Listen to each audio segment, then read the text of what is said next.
Ayun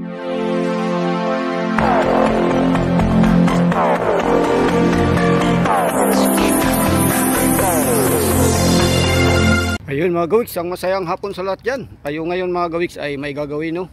So mayroon tayo dito mga gawiks na mga yan, tanim natin na talong dito nga sa isang balde, no? Ayan, actually hindi lang isa kundi marami yan sila mga gawiks. At dahil sa medyo may kaidara na ang kanilang mga puno, kaya ang ibang sanga niyan ay nagupit na natin, no? So ngayon ang gagawin natin dito mga gawiks ay tayo ay mag-grafting. Yung magputol tayo ng mga sanga dito mga gawiks at idudugtong natin sa puno. So yun ang ating gagawin ngayon mga gawiks, no? Dahil ito ay first time kong gagawin, mag-grafting tayo dito sa puno ng talong, no? So ngayon ay ating umpisahan na, no? Pero ilipat natin to ng pwesto. Ito lang munang isa mga gawiks ang ating gagawin, no? Ilagay natin sa ilalim ng puno na hindi siya maaarawan kapag medyo may araw na at di siya mainitan.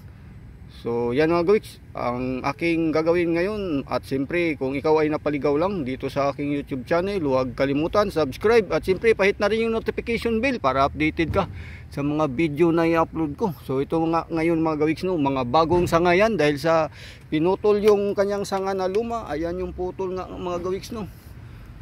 So yan, nagkaroon siya ng sanga. So itong mga bagong usbong na sanga mga gawiks, yan yung ating alisin at idugtong natin dito sa ilalim. So yan ang gagawin ko ngayon mga gawiks, no. Yan, yes, yahoo. So ito na ngayon mga gawiks, dito tayo pumuesto, no, sa ilalim ng puno ng avocado. Ayan. So dito tayo ngayon mag-grafting ng ating puno ng talong mga gawiks, no.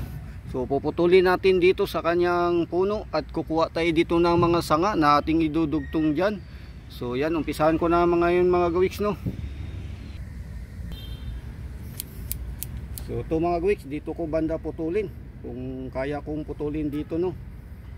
Yan. So ito na yung mga sanga mga gawiks na kukuha tayo dito para yun ay ating ilagay dyan, idudugtong natin. So putulan lang natin to mga gawiks, no. Ayan. Yan ay putulan natin ang kanyang usbong. Yan. So ang gagawin ko dito mga gawiks ay mag-cut tayo ng letter B. B-cut ba? Yan.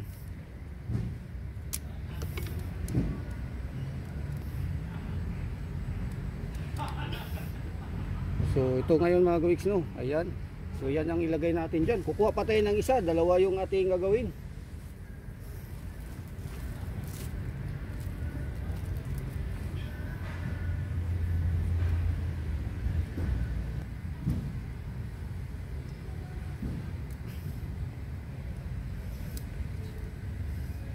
So ito na mga gawiks, no. Okay na. Okay na yung dalawa.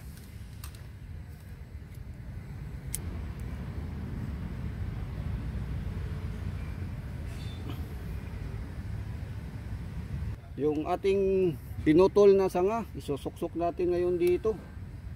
Yan. Yan yung isusuksok natin dyan. Ayan na, ang isa. So ayan na yung mga gawiks, ang isa. So dito naman ang isa mga gawiks sa kabila. Kabilang side. So medyo matigas pa ang ano, matigas yung kanyang, ayan na. Suksok lang natin dahil medyo matigas, may katandaan na ang puno. So ganun lang mga gawiks, ito ay ating obserbahan kung mapapabuhay natin. So ayan na, at ngayon ay simple tayo ay babalot tayo ng plastic niyan. So ito ay ating balutin ng plastic mga gawiks. Ayan. So ito ay alisin natin tong yan. So balutin natin mga gawiks ng plastic.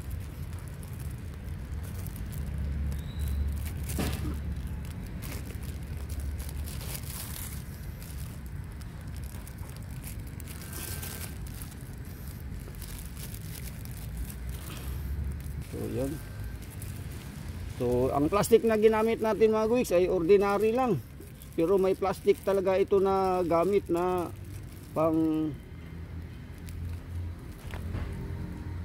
grafting tape kung tawagin.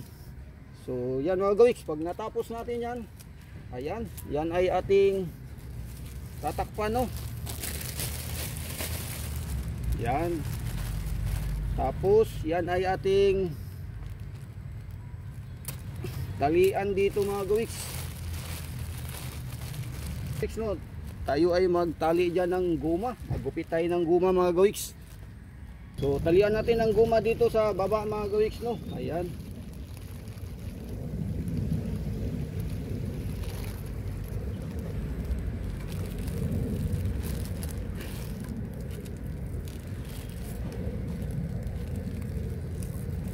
So ito yung ating paraan ngayon, no. So ang pagga-grafting, yan ay para mas mapabilis natin, mapabunga yung puno. So yan, okay na yan mga gawiks.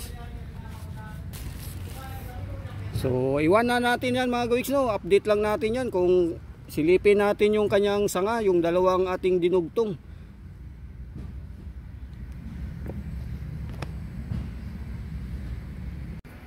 Ayun mga gawiks, update natin yung ating na-grafting na talong, no. Yung kanyang sanga ay ating yan, idinagdag, dinikit natin. So yan ay dalawa mga gawiks, no. Yung ating na-grafting dyan. At yan nga yung resulta ngayon. Ang kanyang dahon mga gawiks, yan ay silipin natin, no. Ayan. So hindi nalaglag ang dahon pagkalipas ng ilang linggo, no. Ayan. At yung sa puno ay hindi pa natin makita kung yan ay nagdevelop, kung dumikit talaga sa ating pinaglagyan, no, yung pag-grafting natin dyan. So update ko lang to mga gawiks na ang ating ginawa ay ayan, hindi pa nalaglag yung kanyang dahon sa itaas, no, hindi nalanta o ay hindi natuyo, medyo konting lanta pero hindi pa siya patay. So nangangahulugan na maari pa yan ay buhay na buhay. So yun, may dahon nga tayong nakitang maliliit, no. Ayan. So yan ay ating update sunod na araw at buksan natin yung plastic na balot. So ito yung ngayon ang status niya, no. Ang kanyang bagong sanga dito sa ibaba ay papalakihin natin yan para magbunga. So dito ay medyo matagal pa natin antayin yan. Ayun mga gawiks, ang masayang umaga sa lahat dyan. Ngayong umaga na ito mga gawiks, update natin, silipin natin yung ating na grafting na puno ng talong doon sa isang balde, no. So yung kanyang sanga na ating dinugtong ay hindi naman nalanta o hindi natuyo ang dahon mga gawiks. So ito yung ating na grafting, no, dito sa ilalim ng puno ng avocado. Dito natin siya iniwan. So yan mga gawiks, ang ating na grafting na dalawang sanga to mga gawiks, di ba? Ayan, dalawa yan. At yan nga ay bubuksan natin ngayon sapagkat nakalipas na ilang linggo na yan dito. At yung kanyang sanga ay hindi naman natuyo. So yan ay silipin natin yung ating dinugtong dyan kung ang kanyang dugtungan ay kumapit.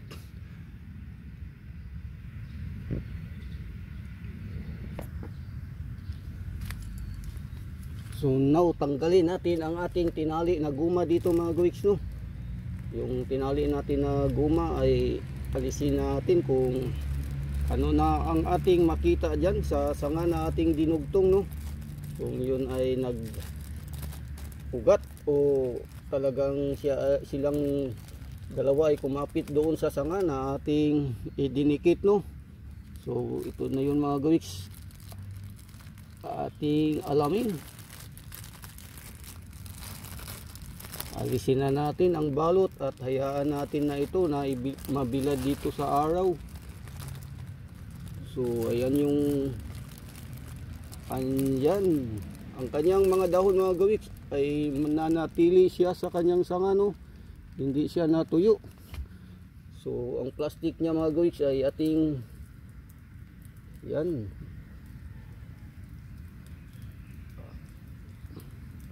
Alisin natin ang dahan-dahan.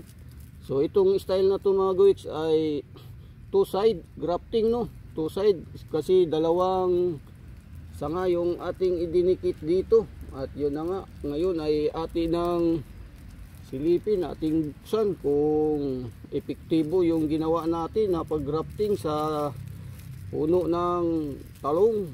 So ito na ngayon mga gawiks. Yan ay ating alamin. Ayan.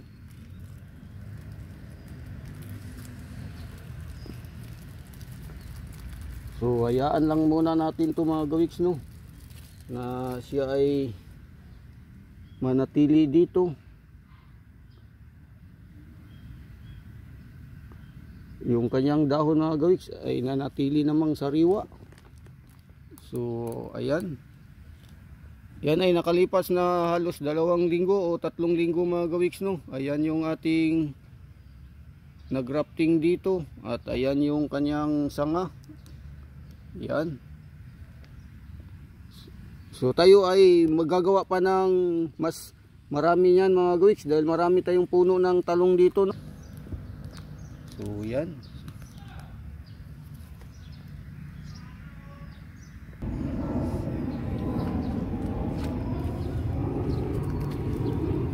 At ating mapansin din mga gawiks na yung kanyang puno, no, na may mga bagong sanga na bata pa, ay maganda ang kanyang tubo, maganda tingnan. So pero yan mga gawiks, mga ilang araw na lilipas, babawasan natin yan, dahil sa pag marami sobra ang sanga ay hindi yan magbubunga ng marami. Sa isang sanga ay maring 2 o 3 lang tayo dyan ay ating pabubuhayin. So yan ay maaring maraming sanga nga dyan, kaya magbawas tayo dyan para maganda ang tubo. So ito yun ngayon mga gawiks, no. Yan ang ating na grafting na ayan, may mga maliit na dahon o maaring magiging sanga yan. So yan mga gawiks, hanggang dito na lang. At ako'y magpapasalamat na hanggang sa dulo ng aking video kaya nakakasama ko. So ito yung ating nagawa, no, na grafting style. Yan mga gawiks ay tinatawag na two side, sapagkat 2 nga yung ating sanga na dinugtong dyan. So yung one side mga gawiks ay kapag isang piraso lang, isa lang, o kaya isa lang sa gitna mismo. Ang ginawa ko ay 2 yan mga gawiks, no. At yung 2 na yan ay nanatiling ang dahon niya ay hindi natuyo o hindi man lang nalaglag. So ibig sabihin mga gawiks, sa tagal ng ilang linggo na nakalipas ay maaring ito ay epektibo. Ayan, so bye bye na. Maraming salamat muli. Yahoo! Masayang buhay lang sa lahat yan.